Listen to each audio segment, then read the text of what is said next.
Hello friends, आज के video में हम बात करने वाले हैं कि अगर कोई पर्सन आपके पास में आता है जो जीएसटी रजिस्टर्ड डीलर है लेकिन अपनी बुक्स ऑफ अकाउंट्स टैली के अंदर मेंटेन नहीं कर रहा है और जीएसटी के रिटर्न भी फाइल कर रहा है लेकिन नील रिटर्न फाइल कर रहा है, ऐसे केसेस में उसकी बैलेंस शीट्स अगर हमें बनानी है तो कैसे बनाएंगे। और उसकी बैलेंस शीट प्रीवियस में कुछ डेटा बनी हुई है, यानी कि प्रीवियस में उसका कोई बिजनेस था, उस बिजनेस को हमें कैरी फॉरवर्ड करके उसकी बैलेंस शीट्स अगर विदाउट टैली डेटा के अगर हमको प्रिपेयर करनी है तो कैसे करनी है, डेटा कहां कहां से उठाना है, हमें किन किन बातों का ध्यान रखना है, यह सब कुछ आज के इस वीडियो में डिटेल में बात करने वाला है। सबसे पहले बात करते हैं कि सर किसी भी बैलेंस शीट्स बनाने से पहले यह देखना जरूरी है कि सर वो जीएसटी में रजिस्टर्ड है या फिर जीएसटी में रजिस्टर्ड नहीं है। अगर जीएसटी में रजिस्टर्ड है तो आपको बहुत सावधानी से उसकी बैलेंस शीट्स बनानी है, या फिर अगर उसका रिटर्न फाइल कर रहे हैं तो बहुत ही सावधानी से करना है। अगर वो जीएसटी में रजिस्टर्ड नहीं है, इसका मतलब आप ये मान के चलते हैं कि 40 लाख तक अगर वो ट्रेडिंग और मैन्युफैक्चरिंग बिजनेस कर रहा है तो 40 लाख रुपए तक की इनकम आप अपने पीएनएल ट्रेडिंग पीएनएल में शो कर सकते हैं। उसका रिटर्न भी आप ITR 4 अगर आप फाइल करना चाहते हैं तो आप कर सकते हैं।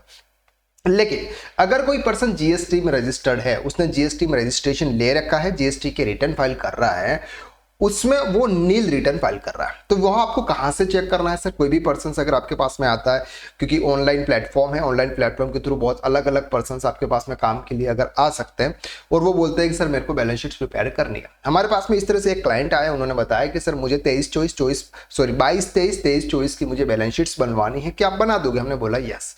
अब उन्होंने बोला सर हम जीएसटी में रजिस्टर्ड डीलर है, जीएसटी में रजिस्टर्ड है। अब वो कैसे चेक करेंगे? सर उन्होंने जीएसटी में कितना सेल्स दिखाया है 22-23 में, तो वो देखना है आपको AIS रिपोर्ट में। जैसे उनका ये AIS रिपोर्ट है 22-23 का, और AIS रिपोर्ट में यहां पर आ जाता है सर सेल्स, यानी कि 22-23 में उन्होंने क्या सर टोटल टर्नओवर कितना दिखाया है? 0 टर्नओवर दिखाया है।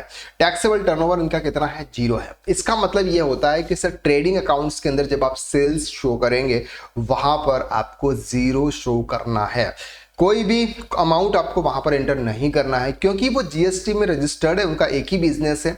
और एक बिजनेस में अगर उन्होंने GSTR 1 फाइल किया है, GSTR 3 भी फाइल किया, वहां पर उन्होंने टैक्सेबल वैल्यू जो डाली है वो 0 डाली है।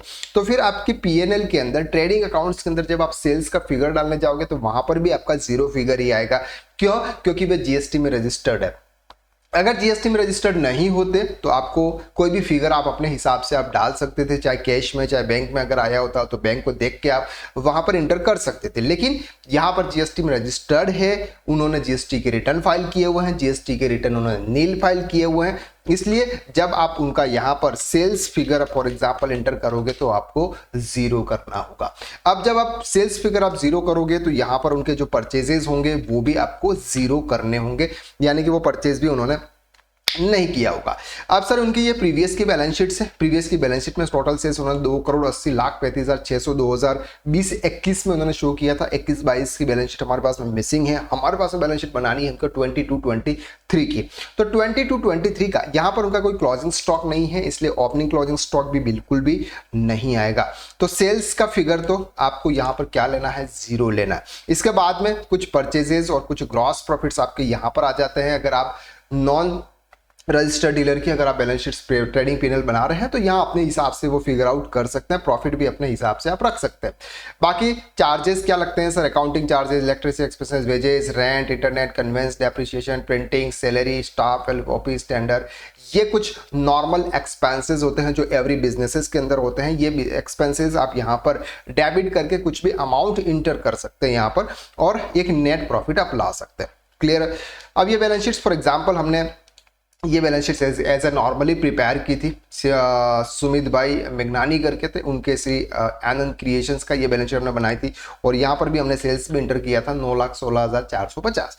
यहाँ पर अकाउंटिंग चार्जेस, इलेक्ट्रिसिटी, जॉब और petrol, stationery, office, salary, telephone and internet, और फिर नेट प्रॉफिट हमने निकाला था सर 502,350। ये जो एक्सेल यूटिलिटी है, ये एक्सेल यूटिलिटी हमारे टेलीग्राम ग्रुप के ऊपर मैं डाल दूंगा। टेलीग्राम की लिंक आपको डिस्क्रिप्शन के अंदर शेयर की हुई है, वहां से आप टेलीग्राम को आप ज्वाइन कर सकते हैं और ये जो यूटिलिटी है वहां से आप डाउनलोड कर सकते हैं। अब फिक्स एसेट्स में अपने हिसाब से आप बाइक, मोबाइल या जो भी है आपके वो आप देख सकते हैं, लोन्स एंड एडवांसेस। ये फिगर जो है ना, ये फिगर अपने आपको डालना है। सर कोई भी दूसरा पर्सन यहाँ पर डालने के लिए ये बताएगा नहीं कि क्या पर्सन क्या डिटेल लेनी है क्या नहीं लेनी है, अगर आप जीएसटी में रजिस्टर्ड नहीं हो तो।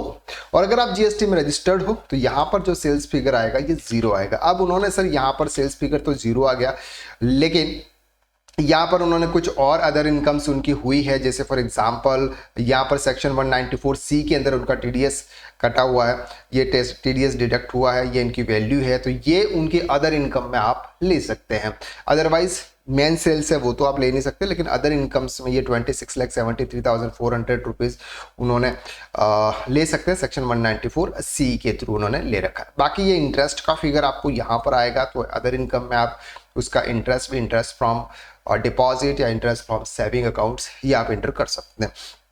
बाकी के कोई भी इनकम्स आपकी यहाँ पर नहीं है, और यहाँ पर कोई परचेज भी, अदर्स परचेज भी आपको यहाँ पर शो नहीं हो रहा है, ये कुछ ईसीएस के थ्रू उन्होंने पेमेंट किए थे। तो जब भी आप किसी भी पर्सन्स की जो जीएसटी में रजिस्टर्ड डीलर हैं, अगर आप उनकी बैलेंस शीट्स बनाते हैं तो जो सेल्स फिगर उन्होंने जीएसटी के रिटर्न में जो शो किया होता है वही सेम सेल्स फिगर आपको आपकी बैलेंस शीट में भी शो करना होता है। अब यहाँ पर सर हमें 22-23 की बैलेंस शीट्स बनानी है, तो 22-23 का इनकम टैक्स रिटर्न भी आपको देखना होगा, अगर किसी ने पर्सन ने प्रीवियस में फाइल किया हुआ है। उसमें उन्होंने कितनी प्रॉफिट, कितना इनकम शो किया है, कितना प्रॉफिट शो किया है, क्या उन्होंने एसेट्स लाइबिलिटीज में कोई शो की हुई है कि नहीं की हुई है, कैपिटल अकाउंट्स कितना एंटर किया हुआ है, वो भी आपको सब चेक करके प्रॉपर तरीके से फिर आपको ट्रेडिंग पीएनएल और बैलेंस शीट्स बनानी है। अगर आप अकाउंटिंग एंड टैक्सेशन फील्ड में आप एक्सपर्ट बनना चाहते हो तो हमारा एक कोर्स है टैक्स कंसल्टेंट कोर्स, जिसके अंदर टोटल 1 से लेकर 9th मॉड्यूल्स कवर होते हैं। एक अकाउंटिंग एंड टैक्सेशन फील्ड के अंदर जितने भी मॉड्यूल्स हैं वो सभी मॉड्यूल्स आपको उस कोर्स में मिल जाते हैं।